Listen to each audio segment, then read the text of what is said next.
Comment faire pour récupérer son ex suite au confinement? Est-ce que c'est le bon moment ou est-ce que c'est le pire moment du monde? Combien de temps faut-il attendre? Quel type de message faut-il envoyer? Comment faire si l'ex ne répond pas? Comment faire si l'ex répond? C'est tout ce qu'on va voir dans le sommaire de cette vidéo aujourd'hui qui sera extrêmement complète sur l'après-confinement.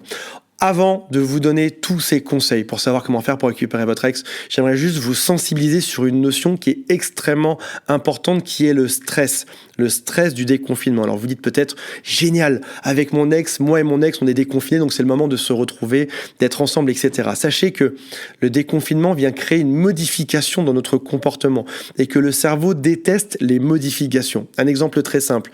La chose qui stresse le plus les gens sur Terre, c'est le déménagement. C'est pas la mort, c'est pas le vertige, c'est pas les serpents, c'est le fait de déménager. Parce que des choses viennent bouger dans notre quotidien et ça vient nous créer du stress.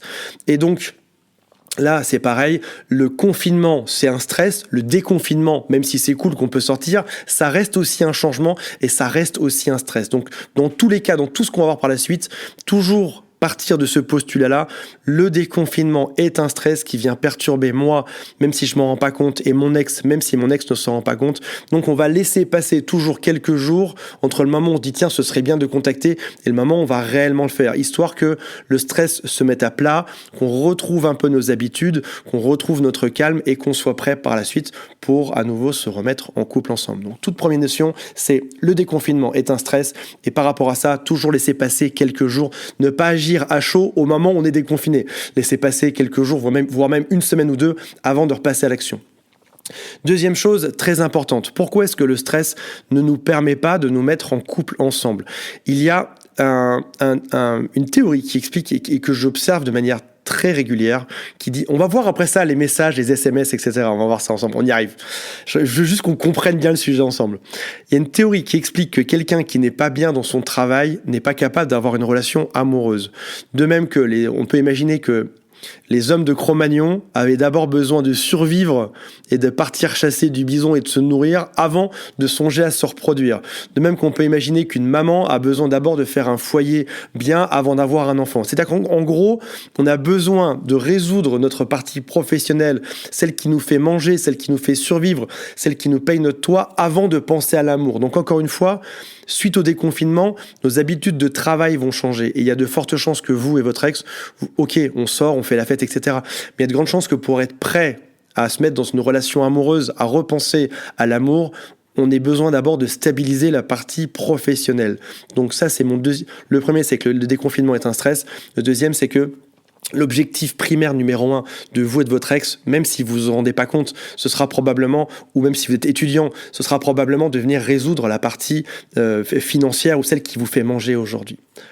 J'espère que tout ça est clair. On dit aussi, par exemple, qu'un entrepreneur sur deux qui fait faillite divorce. Donc on voit bien que c'est très lié, travail d'un côté, stress et amour. Et une fois que tout est bien, on peut envisager de se mettre ensemble, de faire l'amour, d'avoir des bébés, etc. Donc encore une fois, dans ces deux premiers points, on prend notre temps avant d'y aller.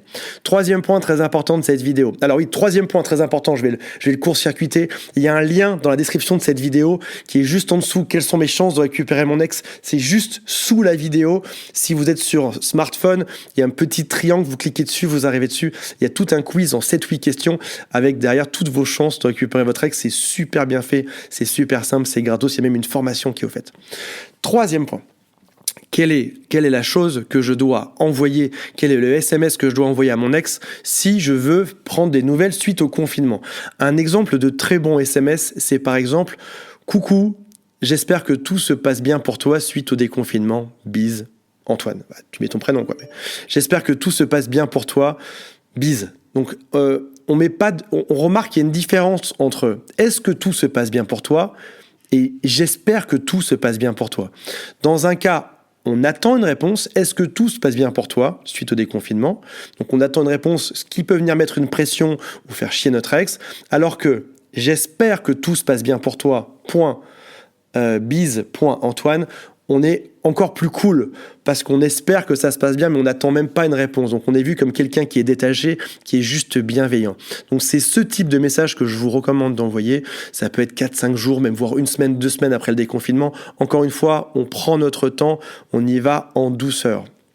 Quatrième point, Est-ce qu'il faut se voir directement ou pas? Ce que je vous recommande de faire, c'est d'envoyer une séquence d'SMS qui va venir susciter l'intérêt de votre ex. Par exemple, ça va être d'envoyer quelque chose qui va faire monter la tension en douceur, quelque chose qui fait que votre ex va vous voir comme la bonne personne. Au début, on échange un peu, on parle de tout et de rien. Après ça devient un peu plus intense. 2 jours après, ça devient un peu plus intense, etc. Et puis un jour, votre ex en peut plus, votre ex crève d'envie de vous voir. Et c'est ça qu'il faut mettre comme genre de stratégie. Je vais vous mettre le lien de cette vidéo qui a été publiée il y a à peu près un mois, dans lequel je donne toute la stratégie mot à mot de ce genre de séquence SMS que vous pouvez envoyer pour faire remonter le truc. Donc on voit bien, on laisse du temps, c'est les 2 premiers conseils que je vous ai donnés. Ensuite, on va aller envoyer un SMS suite au confinement du type « J'espère que tout se passe bien pour toi suite au déconfinement, bise Antoine », tu mets ton prénom. Et après ça, séquence SMS. Et après ça, on va se revoir. Mais ne faites pas tout. Une des grosses erreurs, ce serait de tout faire pour revoir son ex juste après le confinement. De se dire « Allez, maintenant, mon ex va voir des gens, probablement qu'il va draguer ou elle va draguer. Vite, c'est moi qu'il faut voir. » Non. Laissez la chose se tasser. Vous savez, il vaut mieux intervenir dans un terrain qui est calme et cool et tranquille plutôt que d'arriver en plein mode n'importe quoi, vite, rencontre-moi vite, dépêche-toi, etc. On l'a déjà dit plein de fois, quand on est dans l'urgence, quand on est dans la catastrophe, dans le truc où il fallait vite, c'est là où on se plante. La reconquête amoureuse, c'est quelque chose qui se fait dans un moment qui est calme, réfléchi, zen, où on avance sa stratégie en douceur et on est tranquille et on y va en douceur. Donc voilà. Je t'ai tout dit, toutes les consignes. Je te mets en dessous de cette vidéo, je vais te mettre 2 liens. Celui pour le quiz, pour savoir quelles sont tes chances de récupérer ton ex. Le deuxième, c'est la stratégie SMS complète. C'est gratos. C'est une vidéo que j'ai publiée il y a un mois qui a eu un succès fou en plus. Et je te dis à bientôt pour une prochaine vidéo. Dis-moi en commentaire si t'as aimé. Si t'as des questions, mets-moi un pouce, ça me fera plaisir aussi. Et je te fais des gros bisous. Salut, bye.